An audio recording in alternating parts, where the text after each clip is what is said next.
Shalom, damai Allah turun ke atasmu sekarang. Shalom, shalom, damai Allah sekarang dan selamanya. Shalom, saudara yang dikasihi oleh Tuhan.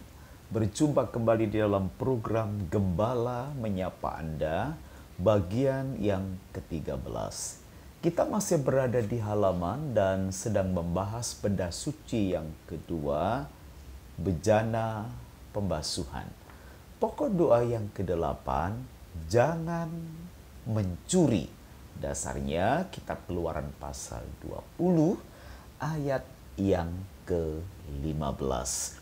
Rema kita hari ini yang pertama, mencuri adalah salah satu dosa yang sulit diberantas, bahkan ada kecenderungan semakin meluas. Bentuknya pun semakin berkembang mengikuti perkembangan zaman.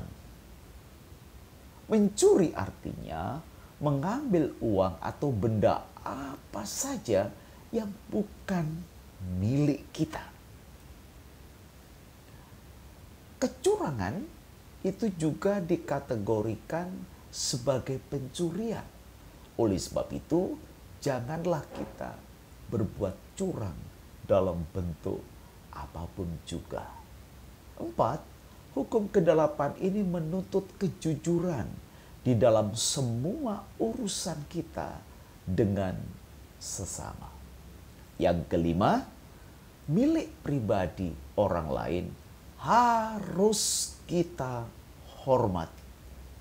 Yang keenam, yang termasuk mencuri adalah mengambil apa yang menjadi milik Tuhan, yaitu tidak mengembalikan persepuluhan milik Tuhan.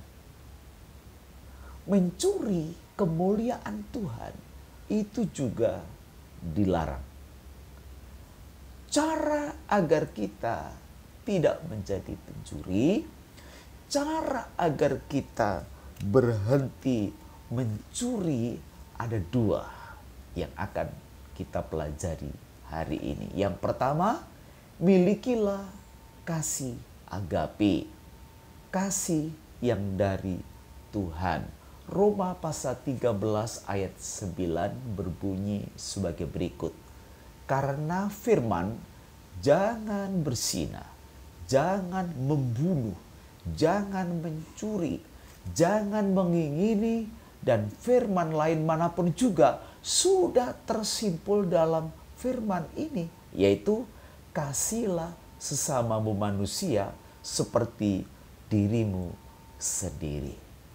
Dengan terus memperbesar kasih agape kita, dengan terus mempertebal kasih agape kita, maka semakin hari kita akan semakin kehilangan keinginan untuk mencuri, sampai akhirnya kita tidak mencuri sama sekali.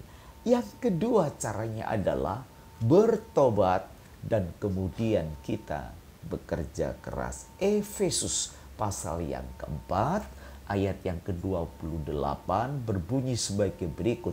Orang yang mencuri, janganlah ia mencuri lagi, tetapi baiklah ia bekerja keras dan melakukan pekerjaan yang baik dengan tangannya sendiri, supaya ia dapat membagikan sesuatu kepada orang yang kekurangan. Jadi cara untuk berhenti menjadi pencuri adalah bertobat. Sesudah itu dia harus bekerja keras dan bekerja cerdas. Tuhan berjanji pada waktu kita bekerja keras dan bekerja cerdas, Tuhan akan memberkati kehidupan saudara. Saudara tidak akan kekurangan. Sebaliknya, saudara bisa membagikan sesuatu, bisa menolong orang-orang yang kekurangan. Puji Tuhan, ada kabar gembira bagi saudara yang bertobat dari pencuri, dan kemudian bekerja keras dan cerdas. Oleh sebab itu, berhentilah menjadi pencuri, baik mencuri milik sesama maupun mencuri apa yang menjadi milik Tuhan. Mari kita mengambil komitmen untuk bertobat dan mulai bekerja dengan keras. Kita akan tunduk kepala dan kita akan berdoa. Tuhan Yesus, mampukan aku untuk tidak mencuri milik orang lain. Mampukan aku agar tidak mencuri apa yang menjadi milik orang lain. Kami pun juga akan mengembalikan barang yang sudah kami ambil meskipun orang lain tidak mengetahuinya. Saya berkomitmen untuk tidak mencuri milik Tuhan, tidak mencuri persepuluhan, tidak mencuri kemuliaan Tuhan. Biarlah Engkau yang semakin besar dan aku akan semakin kecil. Kami berjanji dan berkomitmen untuk bertobat dan bekerja keras dengan cerdas. Berkati agar sekali waktu kelak kami bisa menjadi berkat bagi orang lain. Dalam nama Yesus kami sudah berdoa dan mengucap syukur. Haleluya. Amin. Sahabat gembala yang dikasihi oleh Tuhan, selamat mengalami kemerdekaan untuk tidak menjadi pencuri lagi, tapi menjadi seorang dermawan. Tuhan Yesus memberkati saudara dan Shalom, shalom.